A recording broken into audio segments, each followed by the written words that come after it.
মধ্যপ্রাচ্যের দিকে মার্কিন যুক্তরাষ্ট্রের বিমানবাহী রণতরী, ক্ষেপণাস্ত্র ধ্বংসকারী ডেস্ট্রয়ার আরো অনেক কিছু আস্তে আস্তে উপস্থিতি বাড়ছে।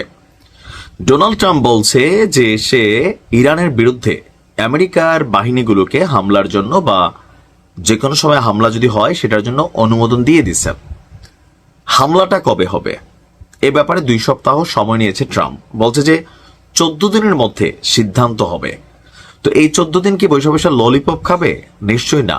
এই 14 দিনে 14টা প্ল্যান করবে আমেরিকা ইরানকে আরো চাপে আনার জন্য, যেন ইরান আমেরিকার কাছে ঝুঁকে। এরকম অনেকটা পরিস্থিতি তৈরি করবে ইসরায়েলকে দিয়ে। হয়তো খামেনি সাহেবকে শেষ করে দেওয়া হতে পারে, অথবা কাছাকাছি লেভেল একটা অভিযান চালানো হইতে পারে যে তিনি যেন ভয় পায়। কিন্তু খামেনি কি ভয় পাওয়ার ক্যারেক্টার? এই ভিডিওটা দেখলেই বুঝতে পারবেন। ইরান এবং ইসরায়েলের মধ্যে যে যুদ্ধ চলছে, অনেকে মনে করছে ইরানের সামরিক শক্তি অনেক শেষ হয়ে যাচ্ছে। বিষয়টা কিন্তু তা না।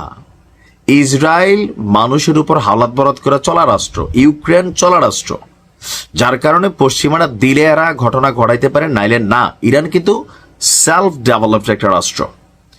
এখন ইসরায়েলের সাথে চলমান যুদ্ধে যদি আমেরিকার মোকাবেলা করতে হয়, তাহলে ইরানের সামরিক সক্ষমতা কোন লেভেলে থাকা দরকার? আসুন দেখি ইরানের পরিকল্পনাটা কি।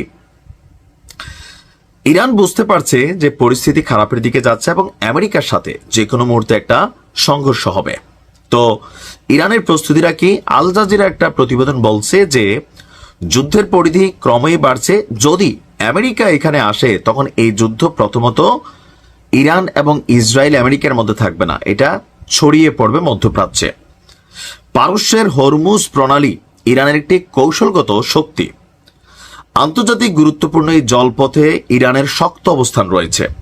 ইরান এখনো হরমুজ প্রণালীকে অস্ত্র হিসাবে ব্যবহার করেনি, এমনকি সামরিক শক্তির পুরো অংশকেও তারা মাঠে নামায়নি। তেহরান ইচ্ছাকৃতভাবে কিছু সামরিক ক্ষমতা রিজার্ভে রাখছে। কেন?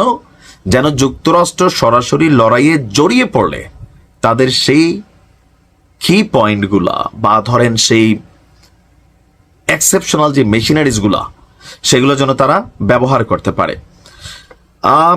আবার বিশ্লেষকরা বলছেন যুক্তরাষ্ট্র যদি সরাসরি সংঘাতে জড়ায়, তবে ইরান অবিলম্বে নতুন এক সংঘাত শুরু করবে।